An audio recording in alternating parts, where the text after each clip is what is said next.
All right, what's up, everybody? My name is Jason Flame, and welcome to the Master Motivation Show. We are on a Wednesday, and I'm in Nashville, Tennessee right now, rather than being in Moorpark, California. But I'm joined today by my guest, Mr. Chris Crouch. And Chris Crouch is a U.S. Navy veteran, former web developer, and father of three. Chris Crouch first became interested in Krav Maga shortly after being married in 2008. He and his wife began training together under Master Mark Cox of Chatsworth Krav Maga so that he could feel more at peace about her safety. Chris has been interested in martial arts his entire life and has studied multiple styles of self-defense. He earned his black belt in Krav Maga in 2012, his second degree in 2016, and his third degree in June 2019. Chris has also begun training in Seibukan Jujutsu, a traditional Japanese style. He has a dedication to both his personal training and the training of the students at Burbank Krav Maga. Welcome, Chris. Hello, sir. How are you? I'm fantastic. I'm great. Hey, you know what? I think that's pretty cool. And I know we've talked a little bit about our training, but we have some similarities there in the background of Japanese jiu-jitsu. A lot of our Yep. friends do Brazilian jiu-jitsu, which is amazing and awesome. But I trained in Ketsugo jiu-jitsu Okay.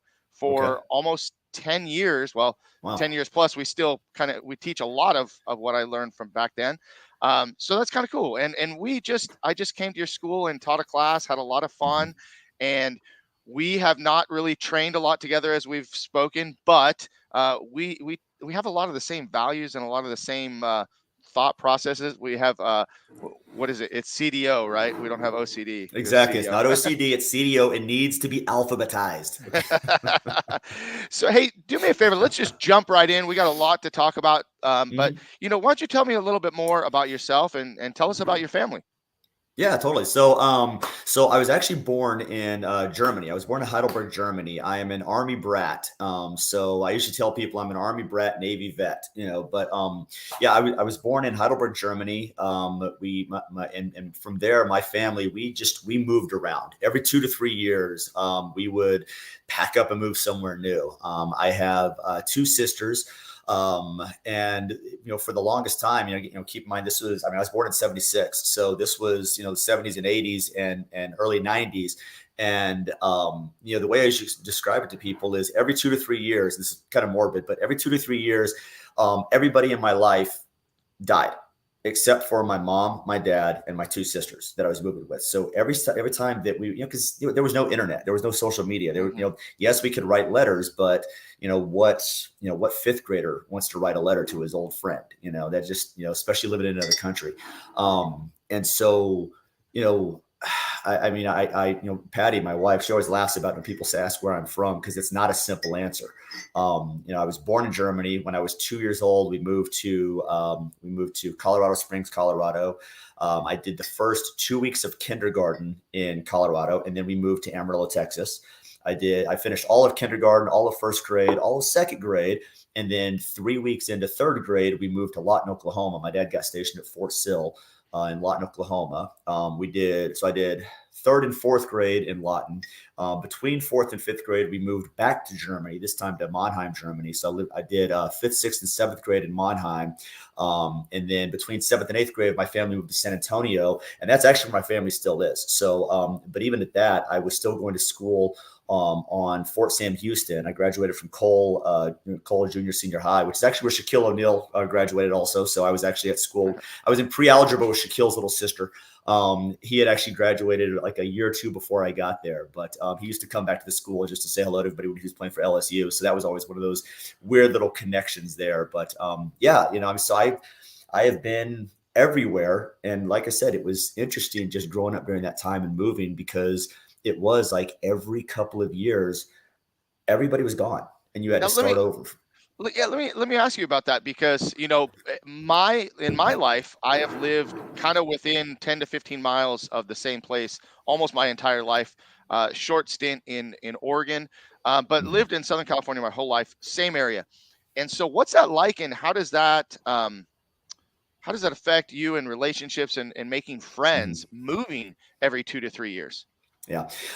It's rough. It's really rough. And like I said, this is all before social media. So this idea of keeping up with people, like you would occasionally, I remember there was one guy, Siggy Reeby. We used to call him Boogie. His family was stationed in Germany the same time that we were. And he and I were in a couple of classes together in Germany. And then we moved to San Antonio. And a year later, Siggy's family moved to San Antonio also. And so all of a sudden I was like, oh my goodness, this is a guy who this is a guy from my past. And it was the coolest thing for me. And it was so weird. Actually knowing somebody from knowing somebody for more than 3 years that I wasn't blood related to was Hmm. so crazy. And he and I, we were good friends all through high school and everything because we went to the same school at that point. Hmm. And we had actually known each other since I think we met in sixth grade in Germany. And then, like I said, he moved back to the States. I think it was our ninth grade year. He moved back to the States. So it was really cool. But you know, I think for me though, the thing that I tell people the most, it was rough. And honestly, for a long time, even after I got out of the Navy, moved to San Antonio, even when I moved out here to LA, every 2 to 3 years, um, just my internal clock would go off, and I would start just sabotaging every relationship I had because internally I knew that in about 6 months we're going to pack up and move. And so any kind of relationship in my life, I would just trash because again, that clock would go. And when I first moved to LA, I did that. Just started trashing every single relationship I had after about 2.5 years, and then about 3 years in, I hadn't left, and then 4 years I was still here. 5 years I was still in, and so it was just one of those really weird things that I had kind of had to relearn how to maintain relationships. And now I've been out here. I moved out here in '04. So I've Hmm. been out here for 18 years now. And what made you move to LA? You from Texas? Believe it or not, a network marketing company. Okay. Um, yeah, Patty, she was my girlfriend at the time. She and I were part of a network marketing company, and like one of the biggest teams was out here in LA. We didn't really have anything going on in San Antonio, and I'd been in San Antonio after I got out of the Navy. I'd been in San Antonio at this point for 3 years, so it was time for me to move anyways. And so I got an invite from somebody that's like, hey, you don't have anything going out there. You want to move to LA? And I was like, yeah, sure. And so I Mm. packed up my Jeep and drove to LA, and like that was it. And just never left. So so here I am. And how did you and your wife meet? Rock climbing, actually. We This is kind of a funny story. She enjoys this one. She and I met at a rock climbing studio at a rock climbing gym in San Antonio. But the interesting thing was it was on the opposite side of the town from where I lived. It was on the opposite side of San Antonio from where I lived. It was close to where I worked. I used to work for Citibank at the time, and so I would stop there on the way home, and so she stops in, and we just get to talking and everything. And then at one point, we were both just gym rats. We were always there, and so at one point, she and I were talking. I was like, "Yeah, I gotta get home. I got a long drive." And she goes, "Really? Where do you live?" I was like, "Oh, I'm over off 281." And she goes, "Really? So am I." I was like, "Really? We're off 281." She goes, "Oh, I'm over off like West Avenue." I was like, "No kidding, West Avenue, really?" And it's like, "Yeah." I was like, "Well, where specifically?" And she goes, "Oh, I'm on Raindrop." And I'm like, "I'm on Sandman." We literally lived a block away from each other, Huh. to the point where like when like if she would be at my house or whatever, like we'd have dinner, just hang out, watch a movie, and I could open up the garage door. We jump in my Jeep, I'd open up the garage door, drive her to her house, drop her off, drive back to my house, and the garage light hadn't even timed out yet. Like that's how close she lived. Yet we met on the opposite side of town. Right. We met like 30 minutes from our house. So, but yeah, so we met rock climbing. So we always joke that, some people, they see each other the first time, all dressed up and this and that. I mean, I think the first time she met me, I was wearing I know I was wearing a pair of rock climbing shoes.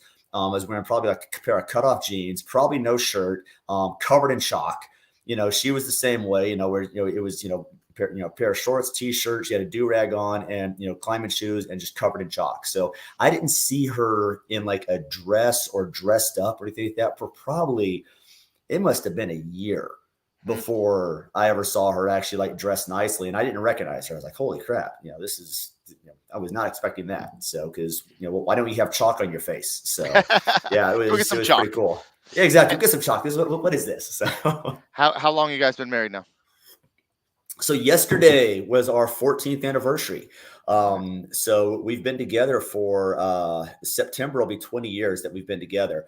But yeah, yesterday was our 14th anniversary. So this weekend we're ditching the kids and we're taking off for a little bit. I have no idea where the kids are going to be, but I don't care. They're going to be with somebody else. So, Well, happy anniversary! so thank Congratulations. you. Yeah, thank you. So I can't forget this because I remember when I initially posted when we were doing the big AKMF interview with all this. Your sister had a My little story sister. or had a question, and she'll be upset if we don't address it. So Yeah, yeah. what was that question or what was that story she was Okay. talking about? The question was something along the lines of like, what does it feel like to get beat by your little sister in wrestling or something? I'll tell you this, I have no idea what she's talking about. She has never beat me. So my sisters and I, we're all really, really tight because again, every 2 to 3 years, everybody in our life died except for each other. And so we're all really, really tight. But she yeah, so that was Kathy. That was my youngest sister. And like she's always just been a tomboy. And Kat and I, and we would just, like we used to have these epic slug bug battles. Like we're driving along, see a slug bug, we punch, and we would hit each other in the legs. So, and I'm talking about like as teenagers, like I'm driving and she's like pounding me in the leg just over and over again. So I would have bruises down my leg. I'm doing the same thing to her.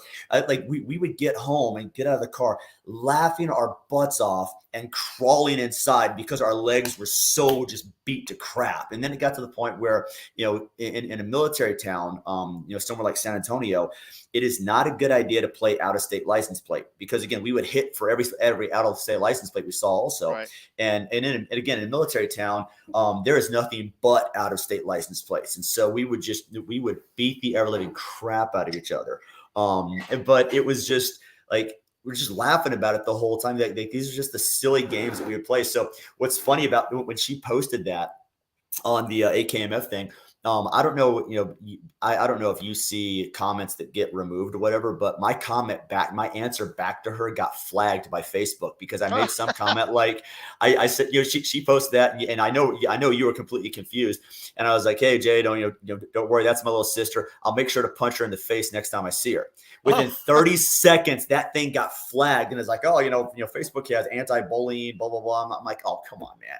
And so like, you are not allowed to joke about punching your little sister in the face. I don't know. So Wow. Well, nothing like sibling rivalry. I can tell you, having two younger brothers who are I was gonna also say, black you know what's belts. up. Oh yeah. Yeah, Oh yeah. yeah, you know Absolutely. what's up. So, That's so funny. you, how many sisters you have? So I have two sisters by blood, and then when I was actually in the Navy, the older of my two sisters, Marcia, she came home with a friend of hers, who was basically just on some hard times, like things were not going well with her family, and my mom and dad ended up basically taking Laura in. Mm. So she's not officially adopted, but her kids call me Uncle Chris, and they're my nieces and nephews, and we're all cousins, and so and again, it was a little bit different for me because I want to say that Marsha and Laura, I think, were juniors in high school, maybe seniors. I think they were juniors, but I do know that I was already out of the house when Laura came to the picture. But but yeah, so Two and a by half. 2.5, yeah, yeah. And So any brothers? no brothers. I am the oldest. In fact, for the longest time, I was even the only. I was only the only grandson. Like I was the only male offspring for the longest time on both sides of my family. My dad's sister ended up having a son, and then later on, his brother had a son also. But for the longest time, I think I was 12 before there was another boy. So Um, I've got to think that there were some expectations placed on you because of that. Yes and no. I gotta say, man, my parents were awesome. They were, I mean, absolutely awesome, and they did a really good job with me and with me and my sisters. Just as far as like, look, you do you. as long as you're not hurting anybody else, as long as you're being a good, productive citizen, you do you. Hmm. And even joining the military, that was a complete shock for my parents. I came home and I came home after talking to the recruiter, and I was like, "Hey guys, I'm just my senior year in high school," and I was like, "Hey, I'm thinking about joining the Navy." And both of them were just shocked. And we have a long history of military in our family, like literally all the way back to the Revolution. So we've all served, but it's never been there was never any pressure to do that. And Hmm. so I got to say, just being the only boy and all that kind of stuff, it was there actually wasn't very much pressure to you must do this, you must do that. My parents Right. were just like, look, you know you do what makes you right, and as long as you don't end up in prison, we're gonna call it a win. So, and there was a time that they weren't sure which way I was gonna go, but yeah. So yeah, it was kind of cool though. Well, let's jump back and talk a little bit more about your family. We've talked about your wife a little bit. Tell us about your Mhm. kids. So my kids, first of all, my kids look nothing like me. All three of my kids are actually adopted. Patty and I were foster parents for LA County, and we ended up adopting our kids out of foster care. So the twins came to us on September 1st of 2011, and then we ended up adopting them on June 27th of 2014. And then about 2 months later, we got a call from DCFS, from the Department of Children and Family Services, saying, "Hey, mom popped out another one." And we're like, "Yep, bring him on over." And so so Jackson, our son, he was actually in NICU for about 3 weeks, and we brought him home from the hospital. So the twins were 9 months when they were detained and came to us. And then Jackson came straight to us from the hospital. We ended up we adopted him on, let me see, it was, I think, April 14th of, I think it was 2018, 2017, 2017. So yeah, it took about 3 years for him also. But yeah, so all three of my kids are adopted out of foster care. And yeah, they are African American. I am not. So that always brings up some pretty Are you fun sure? conversations with me. Are you, I'm pretty sure. I'm okay. pretty sure. I mean, yeah. So, but Well, yeah, let me ask this question: what or how did you decide to become foster parents? yeah. It's a big decision. So it was a huge decision. Patty and I, we from early on, both of us knew that we wanted to adopt. Like before we even knew each other, we individually knew that at some point that we wanted to be adoptive parents. For me, I think a lot of it was just the experience with my mom and dad with Laura, and how they had taken her in and everything. And so I think that was something pretty big for me. For Patty, it was some friends of hers from church they had adopted. And so early on, we knew that was going to be part of our family makeup. Hmm. And we always just kind of assumed it'd be like, our plan was always have to adopt a third. And, everybody knows, the whole thing about, if you ever want to hear God laugh, just tell him your plans. So yeah, that didn't happen. So when we got married, we'd been married for about a year and a half, and it was like time to, start trying to have kids. And it just wasn't happening. And so we were with Kaiser at the time, and so we went and did like the whole infertility, checks and this and that, and we started doing hormone treatments and timing this and timing that, and I remember on our third anniversary. Yeah, our third anniversary, we were actually in Vegas because I had a business convention that same weekend for some of the website stuff I was doing, and so didn't have kids. So like, okay, cool, we're going to Vegas for our honeymoon or for our anniversary rather. And we got put up in, I forget what hotel we were at. Maybe we were Caesars or something like that. But anyways, we were there, and I remember during a party at one point, she was like, like her watch beeped. And so we had to step off to the side so I could give her a freaking hormone injection in the middle of this party. And that was kind of that point that we were just like, what the crap are we doing? And, there were a lot of, ups and downs through that. That's an emotional time. And it would get to the point where, like, every time that she would do a pregnancy test, she would do the pregnancy test and she would leave and go to work. Wouldn't even check the results.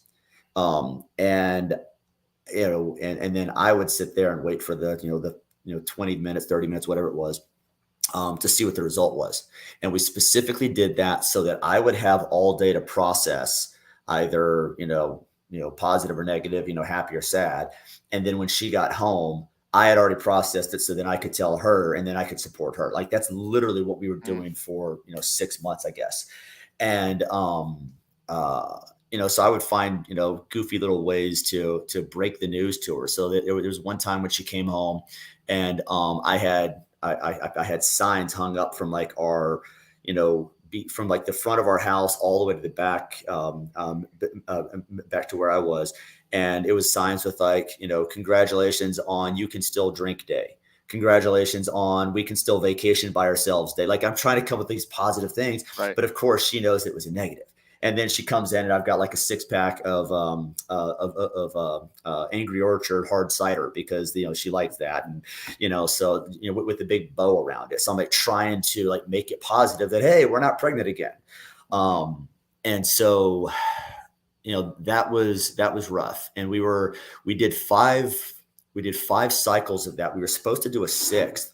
And after that fifth one, we just got talking about it. We got talking about it, and both of us were like, we can't do this anymore.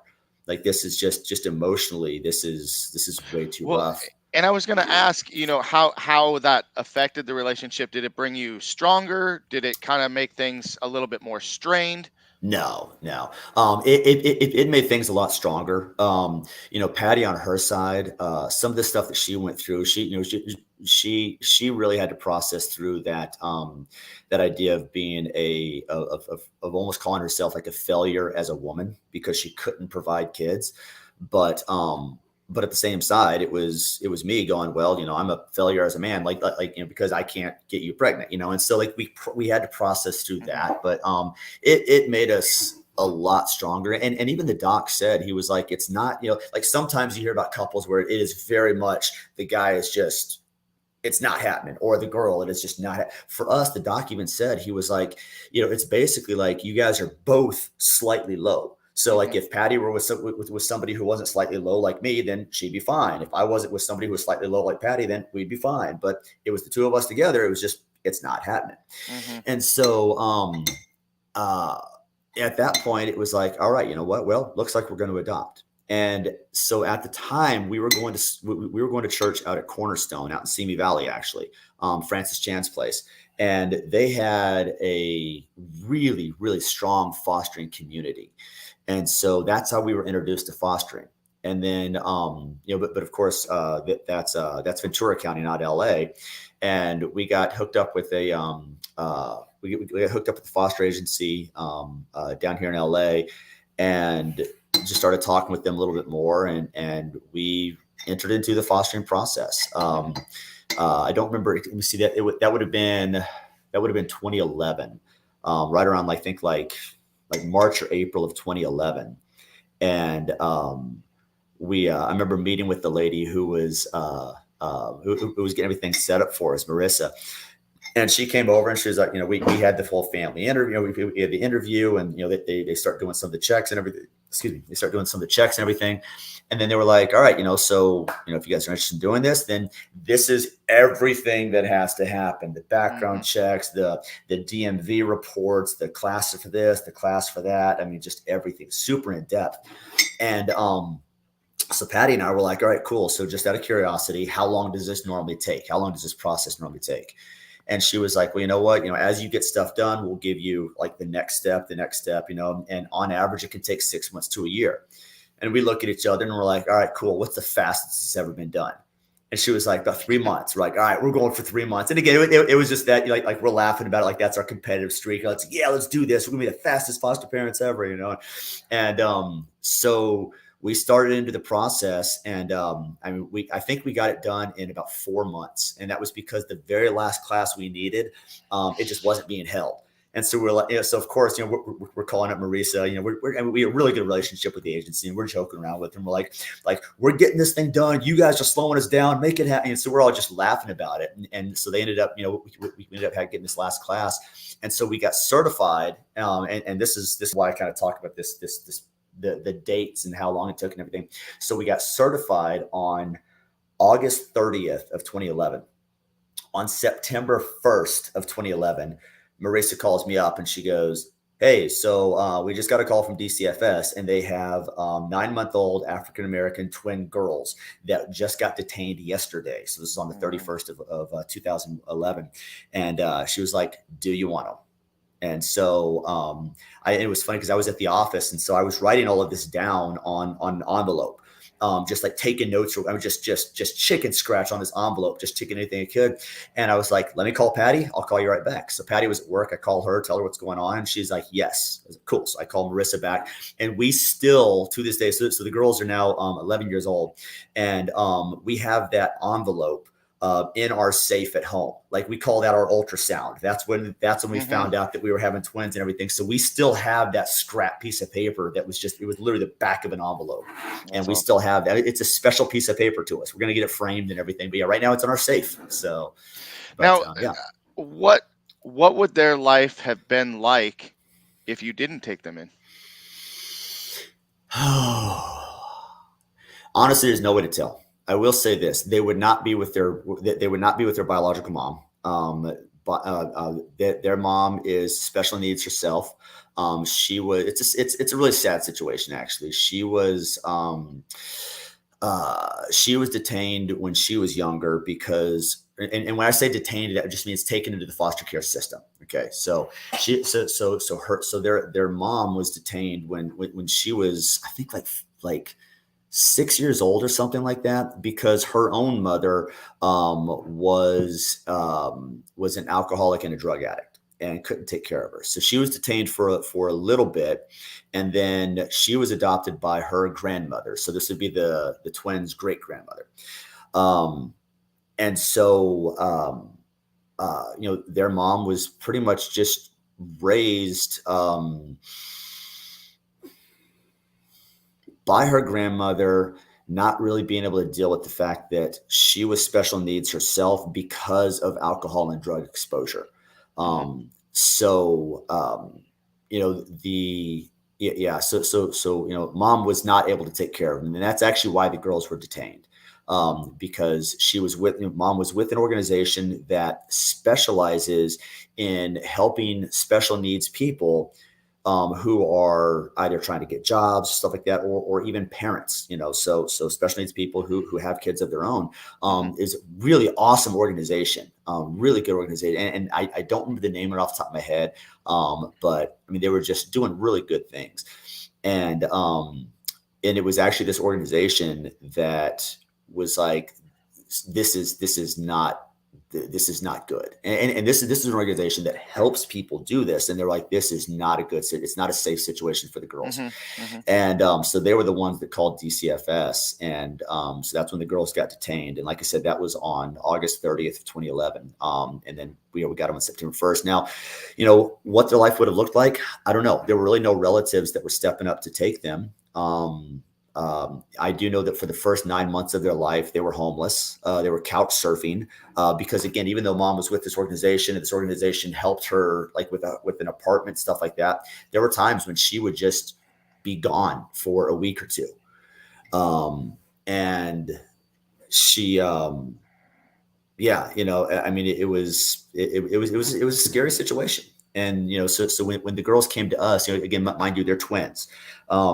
One of them, Zandy, she was slightly, well, no, she was anemic, and gosh, I forget how underweight she was. But even talking with mom, because we met mom a whole lot because we had to do we had to do visitation and stuff like that with her. Mm-hmm. And so we knew mom. We have pictures with her, with the girls and everything. And so we even on Mother's Day and everything, like we try to honor mom. Like we try to do what we can because she's the one that brought these girls in, like into our lives, And so, but even talking with her, she would always refer to Zandy as being the smaller one, the younger one. And so, Lex would get all the food and Zandy wouldn't get as much. And, we could see this and just, and in fact, when they came to us, they were in their pajamas when we picked them up. And I'm wanting to say that, like, I don't remember the sizes, but I do remember that even though, mind you, they're twins, Zandy was basically stuffed into a size to pajamas that was like 2 sizes smaller than Lexi, even though technically they were the same size, but just in mom's brain, because Zandy was the second twin, she was the younger twin, therefore she was smaller. Hmm. And so it was that sort of thing Yeah. that kind of went on. It was interesting. It was interesting. Yeah, and this, for everybody watching, I mean, this, you've done a lot of things in martial arts, and we'll get to talk about your military service, but this is the story that I wanted people to hear, because what a huge blessing you are to the twins, and to your kids, to bring them into your family. Eh, It's just, to me, I don't I will never understand that feeling of what you've done, but I know what it's like to have kids, and they're Mhm. the best thing in my life, as I'm sure they are yours. What were some of the challenges that you had in the beginning, Mhm. as you brought them into the home, and you were fostering them before you adopted them? Yeah. Well, okay. So I'll actually do that I'll answer that by throwing a question back at you. Okay. So here we go. So when Mason was born, did you know what race Mason was going to be? Yes. Yeah. Okay. I Cool. mean, I, Did I thought that was a trick question for a second. No, I'm like, you had to ask. I, I love the processing. I was I was like, like, did the whoa. screen freeze up? Yeah. No, but okay. So yes. Okay. Did you know when Mason was born how old he was going to be? Yes. Yeah, you knew he was going to be like, all right, Yep. he's now 3 minutes old. Like you knew that sort of thing. Yeah. I Jack, can't. That's gonna be a highlight reel. so and then you knew there was going to be just one of him. Right. I know Maddie came along later and everything, but it's like you knew, yeah, so you got Maddie's to actually prepare. older. Oh, she is. Okay. So sorry. Okay. So, That's okay. but regardless, with your kids, you Yep. knew what was going on. That's right. And even at that, you knew for 9 months that it was going to happen. Right. Okay. So that in and of itself was just, that was an absolute trip, because when you're fostering, and I mean, I think adoption like maybe something similar, but again, I don't know. But like when we're fostering, when we were sitting around our dinner table with Marissa, when we did our initial intake, um, dude, it was like it was like filling out a form at CarMax. It was like, okay, do you have a preference on gender, male or female? Like, no, we don't. Do you have a preference on sibling sets? We're like, oh, twins are okay, but otherwise we don't want a sibling set. So singles or twins. Do you have a preference on race? Do you have a preference on religion? Do you have a preference on drug exposure, alcohol exposure? What age range do you want? Like, it was seriously like going on CarMax and filling out a form as far as, this is what I want. But you just don't know. And so for us, this whole time, we were thinking, okay, you know what, twins going into the system, it does happen, but twins are just more rare, and then twins going into the system is going to be more rare, obviously. And so for us, we were totally prepared for one. Boy, girl, we didn't know. 0 to 2 was our age range. So we might have a newborn, we might have a 2-year-old. We have no idea. So we had like document boxes full of clothes that were just labeled, where it was like, boy, 0 to 3, boys, 3 to 6, boys, 6 to 1, that sort of thing. And then another side for girls. We had one crib, we had, like one car seat, we had all this kind of stuff. And then all of a sudden we get this call going, hey, twins. And whereas, you guys, if you found out you were having twins, you'd have a couple of months to prepare for that. Mm-hmm. We had 30 minutes to make it all happen. And so even just getting the car seat to drive down there and get them, we had one car seat. So all of a sudden we're scrambling around, and somebody I think somebody from our church had an extra car seat because they were about to, I forget where we got the second car seat, maybe at a coworker or something like that. But all of a sudden we're throwing this extra car seat in our car, driving home, calling a bunch of our friends from our church. We had some of our friends that were they were, I think, 3 months out from having their daughter. Mm-hmm. And so we're like, hey, have you guys put that crib together yet? If not, can we borrow it?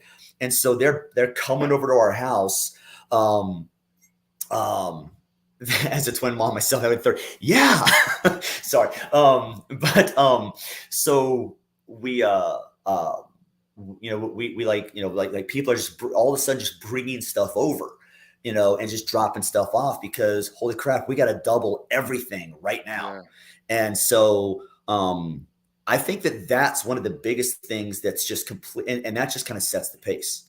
And so from there, like, okay, them being in foster care and everything, and us doing that, we had to do visitation with mom, which was usually, it happened a couple of different places. Finally, it settled in at a park, and it was really good. But there were times where we'd pack the girls up, we'd get them over to the park, and mom wouldn't show up, Mm. and or mom would just be MIA for, I think at one point she was MIA for like 2 months.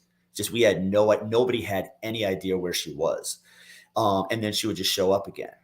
And so it finally got to the point where we were able to work it into the in through the court, where the judge basically said, okay, mom has to confirm the night before and the morning of. And if she misses one of those two phone confirmations about the visit, then we don't have to go to the visit. Because again, we would pack the girls up, we'd go over there, and we have to sit there for 30 minutes because she Right. might show up. Right. So it was that kind of thing that got stressful, obviously. And then I think the hardest thing about foster care, and I'll say this: Patty's a much better person than I am. People talk about the better half and all that kind of stuff. Like, Patty is literally the better half of our relationship. Much more patient, much more loving, and something that she used to say. In fact, she made a sign to hang it up on her house, and just to make sure that people understood. She said, we have to be. She said, she said two things. She goes, we have to love these kids with all of our hearts, but with open hands, knowing that what she meant by that was that at any moment the judge may look at the case and go, okay, mom's done enough, kids can go back to her. But we can't withhold any of that love in this process. There is no guarding yourself. There should be no guarding yourself when you're a foster parent. It's like you've got to give these kids 100%, knowing that they may be taken away and given back to their biological parents, or to a relative or something like that. But if you withhold any of that, then you're not doing those kids any good. And so that was one of the things she used to say. She said, we have to love these kids with all of our hearts, but with open hands, knowing that, they may go. But the other thing she used to say was and again, we had a sign hanging up on our house. It was just on a big old chalkboard, just as a reminder. And it was something along the lines of, I know I'm going to butcher it, but it was something along the lines of, we're willing that what was, gosh, it's Kim. I can't remember off the top of my head right now, but it's basically like some along the lines of like we're willing to have our hearts broken so that these kids can be loved. And Wow. like, that was just that process. And I'm not gonna lie, man, there is there's some serious, even though we've adopted the kids in 2014, there is still up here, there's still some remnants of all of that stress. I don't throw the phrase PTS out often, and I don't like to like having friends that have been to war and things like that. But for 3 years, literally every time that we went to court, every 3 to 6 months, or just getting a phone call every now and then, there was this fear or concern that, hey, these kids, this may be the last day you see these kids. These kids that you've been loving in your house, this may be the last day that you see them. These kids that you've been feeding, these kids that you've been loving on, these kids, these kids that call you mom and dad, this may be the last day that you see them. But we put ourselves into that situation. So that's a big old emotional roller coaster that you're going through for 3.5 years with the twins. And then when Jackson came along, that was a little bit different, mainly because since mom had already lost custody of the twins, and we had them, it wasn't an open closed case, but there was a little bit less stress because it was like, okay, you know what, the judge isn't going to give Jax back to mom, but at the same time, there was like a random cousin that came into play at that point, and it was looking like she could have taken cut. She could have gotten custody because Hmm. as much as possible, they try to keep families together. A lot of people think that DCFS and foster care is all about breaking families up, but it's really not. The goal is to do what's best for the kids. And honestly, even saying this as an adopted dad, um, you know, a lot of times the best thing for the kids is to be with their biological family. It obviously wasn't the best thing in our kids' case, and it's definitely not always the case. But if sometimes these families are broken up like that just because mom and dad didn't, I hate to say this, but like didn't know better. They didn't have a chance. And so by their kids getting detained, and then before they get the kids back, they have to go through, background checks and counseling and classes just on how to be a parent. I mean, if you don't have good parents, how are you supposed to be a good parent? Some people can figure it out, but a lot of people don't. Right. And so, there's always an opportunity for the parents to get their kids back if they can, get things together. And I've heard some absolutely incredible stories of mom and dad getting off drugs, getting off alcohol, like really settling down, hunkering down because they were finally taught how. Foster care is very much a cyclical thing. Again, even with our kids, our like I said, bio mom, she was in foster care herself. And Hmm. honestly, she probably should have it. She probably would have had a better life had she actually been. I know this is a judgment statement, but had she been adopted by another family, it could have been a whole different life for her. Hmm. And so for us with the twins and with Jax, we kind of sit there and go, you know what? This is knowing that mom was in foster care, knowing that they were in foster care. This is our chance to break that cycle. And that's really what we push for. It's like, this is our chance to help break that cycle. So it's kind of crazy. Yeah. Well, and now I believe you've told me that all three of the kids go to different schools now. Is that right? Yeah. So Yeah. Three so kids, tell three me different schools. so tell me what that's like, and they're working with special needs teachers Mhm. and challenges. Tell us a little bit more about that. Okay. Um, three kids, three different schools. So Jackson, our son, he has what's referred to as fetal alcohol spectrum disorder. Basically, mom was drinking while she was pregnant. As Patty likes to put it, mom was drinking wine coolers. If you're going to screw somebody's life up, at least do it with a fine bottle of whiskey. But she chose wine coolers, but I don't know, man. But yeah, so Jax actually has fetal alcohol spectrum disorder. So he's 7 years old right now. Developmentally, he is about 3. Um, he, Jax is going to be the best Jax that Jax is going to be. And our job is to make sure that he can be the best Jax he can be. And so he goes to a charter school over in Pasadena that originally didn't necessarily have a special needs program per se, but because it's a charter school, and because of just some other kids at the school and everything, this place has been over the last 2 years. They're basically putting together a special needs program, and like like it is so awesome watching them do this because it's a newer charter school. I mean, it's a branch off from a pre-existing charter school, so it's a new branch of them. But because they're a charter school, because they're newer, they're basically like, you know what, we see this need, and yeah, let's do this. And so we're almost like helping them develop this program, and they're it's been absolutely awesome. It's been absolutely amazing. And they're really receptive. They communicate really well. Just let us know what's going on. And so, yeah, so that's Jax. With the twins were in first grade. They're in fifth grade now. In first grade, both the twins were diagnosed with dyslexia, um, and um, and it's severe dyslexia. There are Yeah, I mean, like even at being in fifth grade now, they still struggle to read with their eyes, big time. And I always distinguish. I never used to do this, but as I learn more about dyslexia, we make sure to distinguish this idea of we don't just call reading. It's, are you reading with your eyes? You're reading with your ears? Are you reading with your fingers? Blind people. I'm not going to tell a blind person they can't read because they read with Braille. So I'm not going to tell a dyslexic person that they're not reading because they're listening to things. They're listening to books. My girls are voracious readers.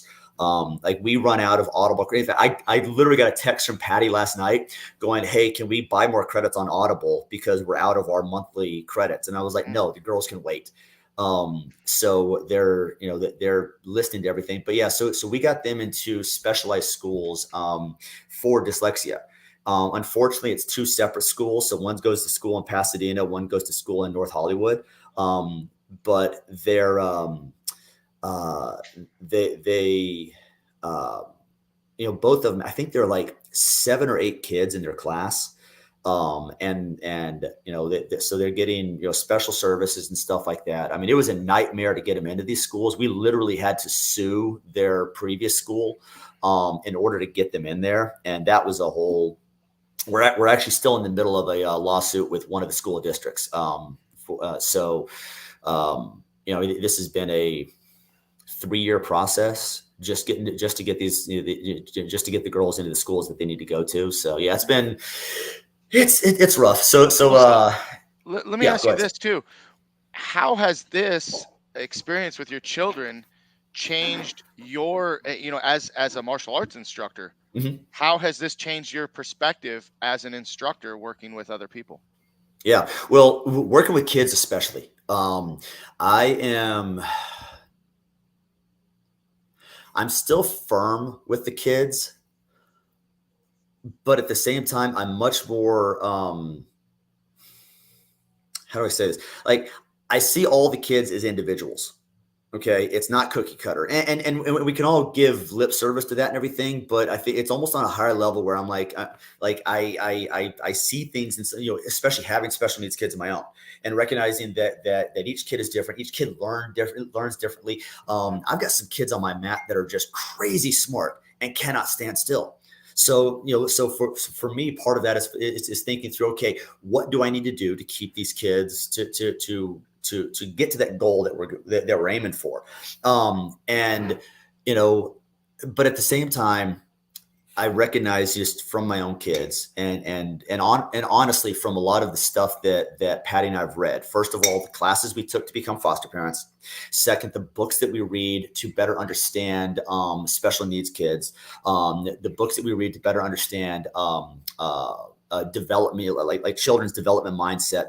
There's a book that we always recommend to people called The Whole Brain Child by Dan Siegel. Highly recommend this. I actually for any of the my instructors that are going to teach kids like this, it's one of those books that I want them to read. Mm-hmm. So because again, it's all just about brain development, and so that in and of itself has really helped me, like I said, not just see the kids as individuals, but relate to them a little bit better and relate to them individually.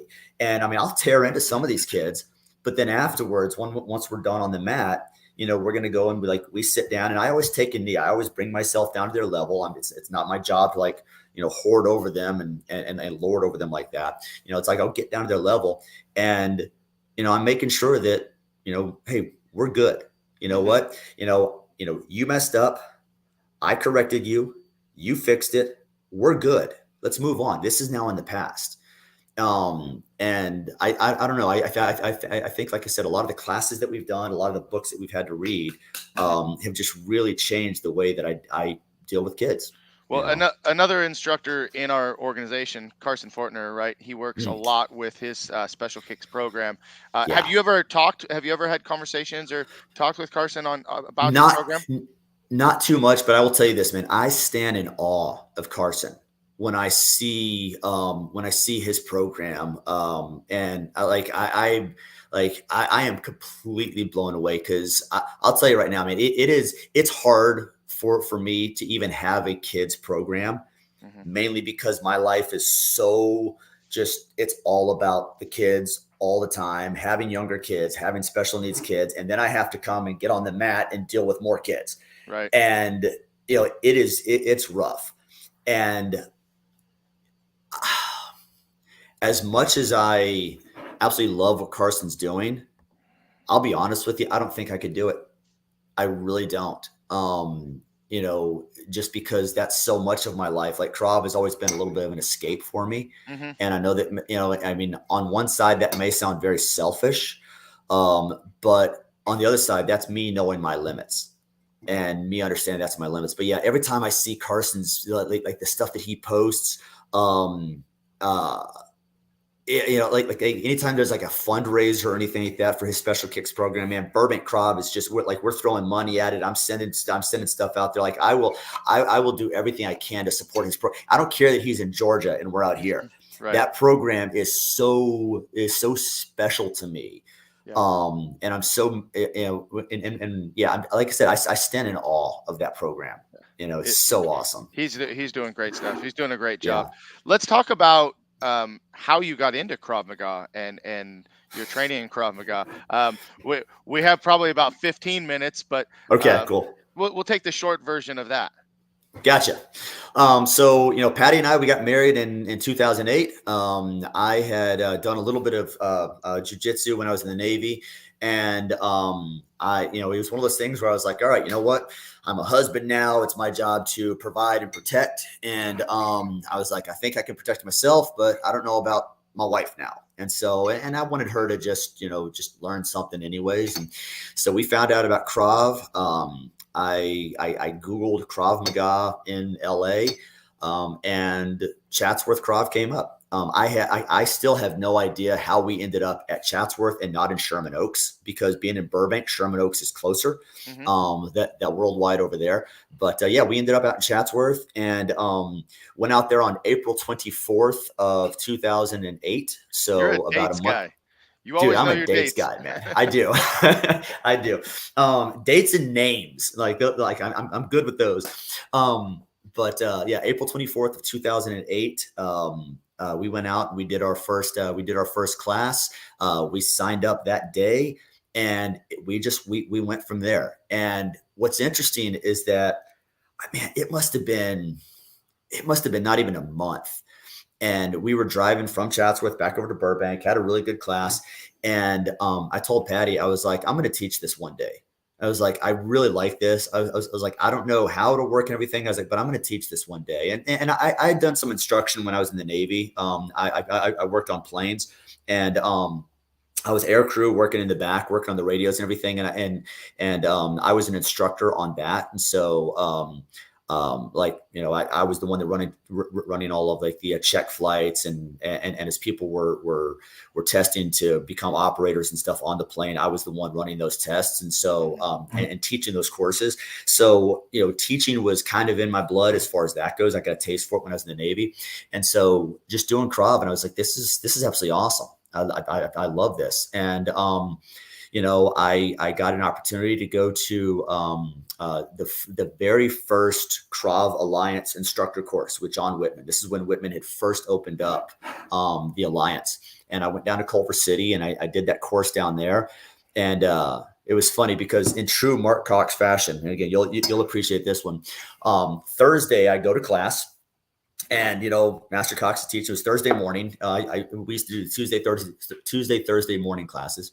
So Thursday, I'm down there, and he goes, "Yeah, so you're going to the course this weekend?" I was like, "Yes, sir. I'm excited about it." So I go down there on Friday. I'm down there on Saturday. I'm down there on Sunday. Monday I have off. Tuesday morning I go in, and Master Cox comes walking out, and he goes, "So I talked to Whitman. He said you did pretty well." I was like, "Cool, thank you, sir. It was a whole lot of fun. It was really great." He goes, "Cool, class is all yours," and he walked off the mat. That's how it all starts. So and so it's so funny because I tell that story and everybody like so many people, like especially from like old school, they just start laughing because they're like, "Yep, that's how it happens." Yep. And so, but that was exactly it, So like the guys that were my peers on Thursday were suddenly my students on Tuesday, and we joke about that, but man, that was it was intimidating. but it was an awesome experience. And then obviously, he would still come out, and like we would I would continue to train. I've been training with Master Carlin for years now. So I'm coming up on the 14th anniversary of not just my wedding yesterday, but Krav here on the 24th of April. So here Wow. coming up next month. But yes, that's how we ended up here. It's pretty Yeah, that's crazy. so cool. And um, talk about opening up Burbank Krav Maga. Yeah, so that was kind of a fun one. I had Patty and I were living in Burbank, and we met a family across the street from us, and they had three teenage daughters. Dad was a former Marine. Three teenage daughters, and their oldest was 17, and she was about to go to college and everything, and we got to know them real well, and so Dad Jim asked if I would start teaching his daughter just some basic self-defense. And I was like, yeah, sure. So we would work out we'd work out in our driveway, and we'd do some stuff. And so then we were hosting Chatsworth was doing a women's self-defense course. And so I invited Ashley out to that one, and this girl. So I was like, hey, why don't you go out with me, and we'll do this women's self-defense course. And we invited some other people, and so we went out there, and it was a really big course, really good.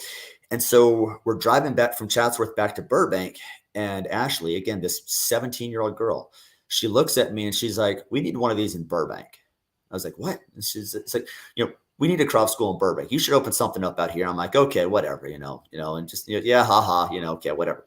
And so we drive back, and that's kind of it. And so a couple of days later, Ashley comes over to have dinner with me and Patty, and she comes in and she's like, "Oh, hey, so I was calling around to a bunch of dance studios asking about renting space."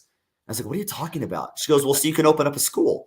I was like, "No, are you kidding me?" And so like that was just kind of it. And she leaves. And so then later on so after she leaves, Patty and I started having a conversation. And Patty's like, "Well, what are your thoughts about opening up a place?" And I was like, "I don't know." And Patty and I started having a conversation, and it's kind of a dark conversation, but it's integral to what Burbank Krav is. But the conversation we started going through, and listing and naming all of the women that we personally knew, not knew of, but personally knew that had been sexually assaulted. And we stopped somewhere around 35 or 36. And right there, we were like, no, we need to do this. We need to open up this school. And I talked to Master Cox about it, and got his thoughts, and he recommended hooking up with a CrossFit studio. And so I found a box right over by our house, and I went in, I talked to those guys, and they let us rent they let us rent some time on, like, it was Saturday mornings at 8 a.m. Mm-hmm. And it was October 30th.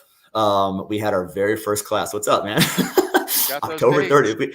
We had our very first class, and we had, I think, 4 people there, and it was only on Saturdays, only at 8 a.m. And we did that for about 2 or 3 months.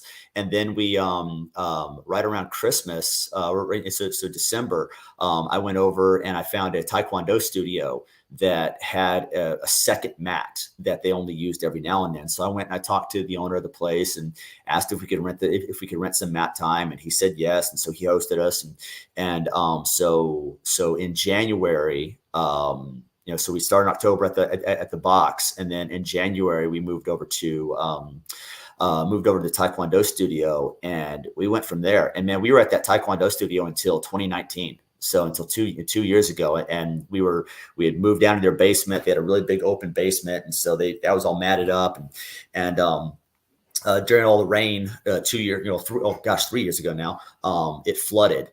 And so we ended up finding a place where we're basically in a big old warehouse now. And so the place that you came to 2 weeks ago, that was we've been here since pretty much February of 2019.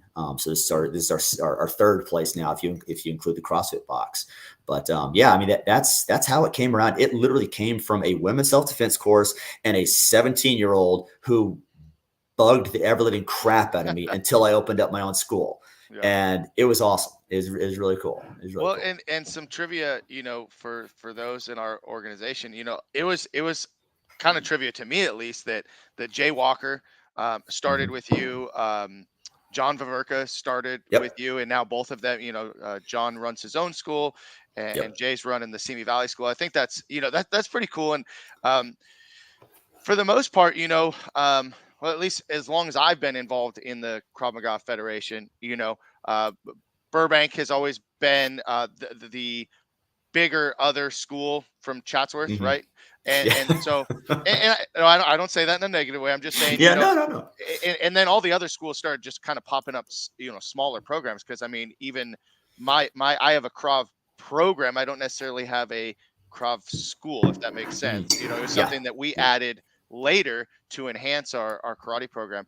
But sometimes I don't know that everybody knows that information. That's why I love these interviews, because we find these little tidbits of information that maybe just not everybody knows. And Yeah. like you said, you've done a lot of training with Mr. Carlin as well as Mr. Hmm. Cox. So we're running out of time, and I have Yep. so many more questions, but I want to ask.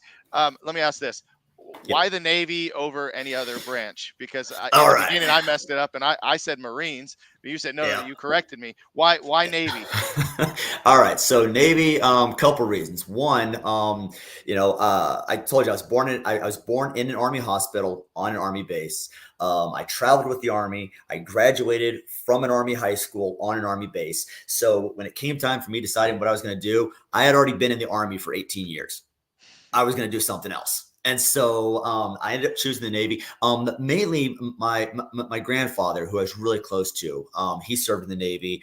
My grandmother, so my my mom's dad served in the Navy. My dad's mom served in the Navy, and so we had a little bit of we kind of had a little bit of Army Navy going on right there. Anyways, I always joke about, and again, this is a military thing. You're not allowed to say this if you're a civilian, but that there's a lot of inter-service rivalry that goes on. John was a Marine, so he and I, of course, we of course go back and forth with each other. I've got tons of respect for him. I've got tons of respect for all the branches. But I used to tell people, I spent 18 years in the Army. The Air Force, there was no way I was going to go into a service that issued an umbrella in boot camp. And with the Marines, I scored too high on my ASVAB to go into the Marines. So that was always the joke about that one. But no, the fact is there was some family history there with the Navy, and I had a really good opportunity to get to do what I wanted to do. I was growing up all over the world. I've always been fascinated by foreign languages. When I was in high school, I was actually taking German and Latin at the same time, just because I found it really interesting. And so when I ended up joining the Navy, it was one of those things. I wanted the recruiter, and he was like, "Well, what are you interested in? What do you want to do?" And I was like, "Well, I've always liked languages." And so he, goes through his stuff, and he's like, "Well, there's this, there is a program where you can become a linguist." And I was like, "Sounds great to me." And I had to take a test that was called the DLAB, the Defense Language Aptitude Battery, which basically means how well or how easily can you learn a foreign language. And it's like a 2 hour test or something like that. There was a written portion and a listening portion, and this language is all based on English, but you're literally learning a new language as you're sitting there. And so it's based on English. So, it's using English words, but it'll use a different prefix or a different suffix, or it'll mix the words around. So there are certain rules, certain grammatical rules where it's like, if you hear, the verb is always the second word. It doesn't matter what, an adjective is always the fourth word. It doesn't matter what. And so you're literally learning this language on the fly. And then you're answering questions about, what you just read or what you just heard. And so I took that and scored really, really high on it. And they were basically like, you can pick any language you want. And I was like, Arabic sounds pretty cool to me. And so I became an Arabic linguist. Funny story though, my dad took the D-Lab also when he was in. And so when he found out that I took it, he's like, "Oh, how'd you do?" I was like, "Well, apparently I scored really high. They said I can learn, Russian or Arabic or, anything I want." And he was like, "That's cool." And he's like, "Yeah, I took that test once." And I was like, "Really?" I said, "Dad, how'd you do?" Thinking that, okay, well, must run in the family. I go, "How'd you do?" And he looks at me, he goes, "They said they were surprised I could speak English." I'm like, "Oh, okay." but yeah, so I mean that started off a 6-year career as a linguist. So, had a lot of fun doing that. Got to travel through Spain, Greece. So of course, while I was there, I would, pick up a little bit of Spanish, pick up a little bit of Greek. And that just kind of became my thing when I was traveling around. I still do this to this day. I'll like if I go to a place, especially if it's a foreign country, I don't want to go to even locally. Honestly, I don't want to go to the places where the tourists go. I don't care about the tourists. And so like when I lived in Greece, I'd go downtown I would go into different restaurants or whatever. And if I walked in and they said hello, I would say hi. I would look at the menu. If the menu was in English, I would read it over and then I would leave. If I walked in and they said yasu, and I looked at the menu and it was only in Greek, I'm like, all right, I'm gonna stay here. And I would sit down and that's where I would have dinner, or get my coffee or whatever. And that just kind of became my thing. And in '07, I had an opportunity to travel to go to Iraq, to northern Iraq, and that was a lot of fun. I remember being in Jordan.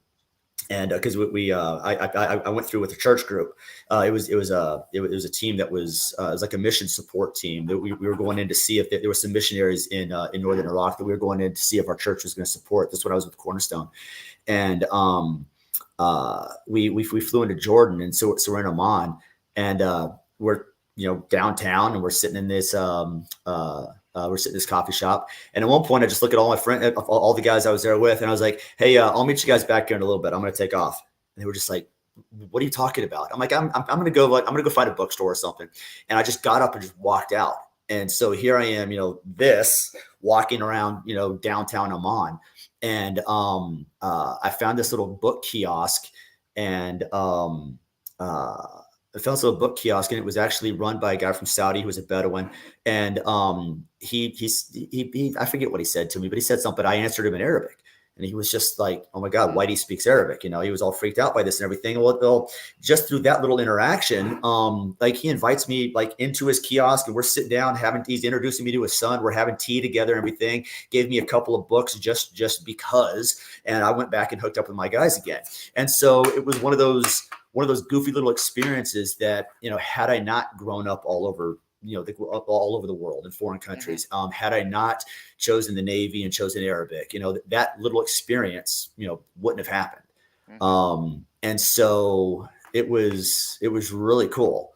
It was really cool. I never knew all of that. So, and I wanted to share this comment with you from Jeff, who's watching. Oh yeah.